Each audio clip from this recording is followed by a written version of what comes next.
இன்றைக்கி நம்ம செய்ய போகிற டிஷ் வந்து சுத்ரியாவுக்கு ஃபஸ்ட்டு ஒரு 2 கப்பு மாவு எடுத்துக்கலாம், அரிசி மாவு எடுத்துக்கலாம். இதில் ஒரு 1/2 ஸ்பூன் சால்ட் சேர்த்துக்கலாம். சால்ட் சேர்த்துட்டு இப்போது இதை நல்லா மிக்ஸ் பண்ணி விட்டுப்போம். நல்லா மிக்ஸ் பண்ணி விட்டுட்டு இதில் நாம் கொஞ்சம் சூடான இடியாப்பத்துக்கு எப்படி மாவு பிசைவோமோ அதே மாதிரி சூடான தண்ணி வச்சு கொஞ்சம் கொஞ்சமாக மாவு சேர்த்து இதை நல்லா ஒரு டோவாக ரெடி பண்ணிக்கலாம்.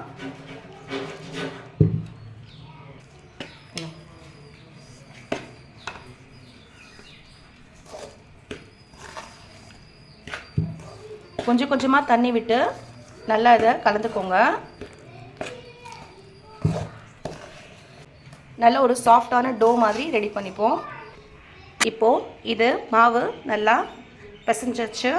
இந்த மாதிரி ஒரு சாஃப்டான டோ ரெடி பண்ணிக்கோங்க. இப்போ இதை நாம் சுத்ரி செஞ்சுக்கலாம். இப்போது இதிலிருந்து கொஞ்சம் ஒரு சின்ன இந்த மாவு எடுத்து நாம் எடுத்து தனியாக வச்சுக்கலாம்.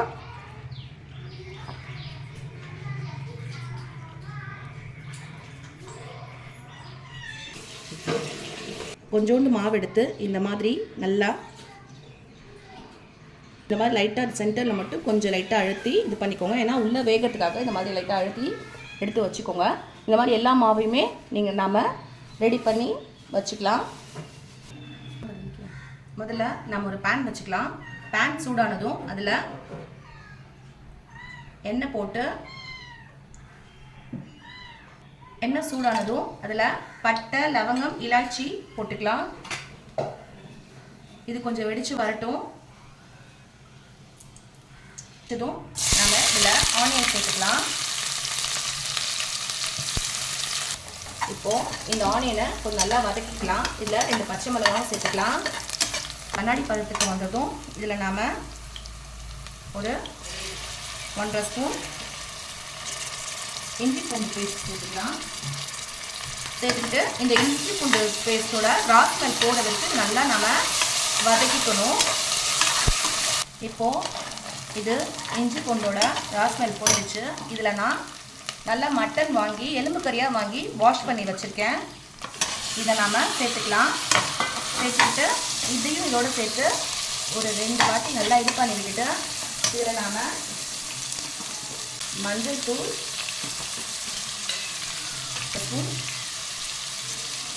மிளகாத்தூள்,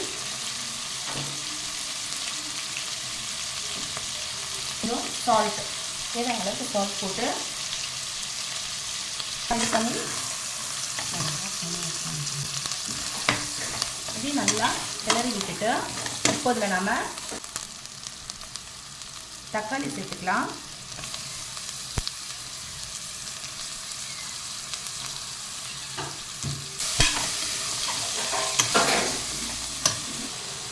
புதினா, மல்லி இதையும் சேர்த்துக்கலாம். சேர்த்துக்கிட்டு இதையும் நல்லா ஒரு வாட்டி கிளறி விட்டுட்டு இப்போது கறி வேகிறதுக்கு நாம் தண்ணி சேர்த்து குக்கர் மூடி இந்த கறி வேகிறதுக்கு ஒரு 8 விசில் அடிக்க விட்டு 8 விசில் அடிச்சது நாம் ஆஃப் பண்ணிக்கலாம். இப்போது தண்ணி சேர்த்துருக்கேன். தண்ணி சேர்த்துட்டு கொஞ்சம் கரம் மசாலாவும் சேர்த்துக்கலாம். நாம் இதில் நல்லா தண்ணி விட்டு இந்த தண்ணி நல்லா கொதிச்சு வரட்டும். இப்போ இந்த கறி நல்லா வெந்துடுச்சு.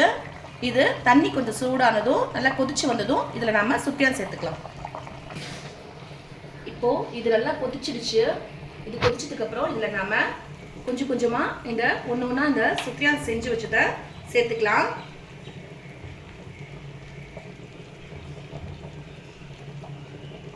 இப்போது நாம் இதில் சுத்தியான்லாம் சேர்த்தாச்சு. இதை சேர்த்து கொஞ்சம் நேரம் இது ஒரு 20 மினிட்ஸ் வரைக்கும் இது நல்லா வேகட்டும். இது எவ்வளோ டைம் எடுக்கும்னு தெரியல. இது வெந்துடுச்சான்னு செக் பண்ணிவிட்டு ஒரு 20 மினிட்ஸ்க்கு அப்புறம் நம்ம இதை பார்ப்போம். இதை கரண்டி வச்சு கிளறாதீங்க. இது அப்படியே இதாகட்டும், அப்படியே இதில் வேகட்டும். கிளறினீங்கன்னா அந்த சுத்திரியம் உடஞ்சிடும். அதனால் இது அப்படியே இதாகட்டும்.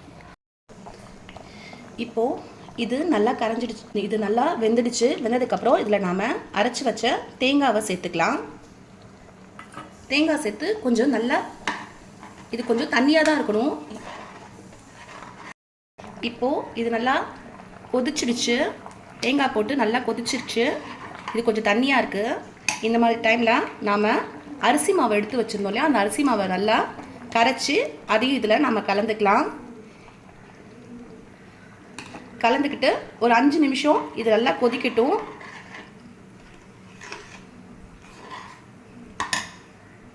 ஒரு 5 நிமிஷம் இது நல்லா கொதிச்சு வரட்டும். இப்போது இந்த சுக்ரியா ரெடி ஆகிடுச்சு. இது நல்லா கொதிச்சிடுச்சு. இப்போ இதை நாம் ஆஃப் பண்ணிக்கலாம். ஆஃப் பண்ணிவிட்டு இதை நாம் சர்வ் பண்ணிக்கலாம். இப்போது மட்டன் சுக்ரியா ரெடி ஆகிடுச்சு. வாங்க சாப்பிட்லாம்.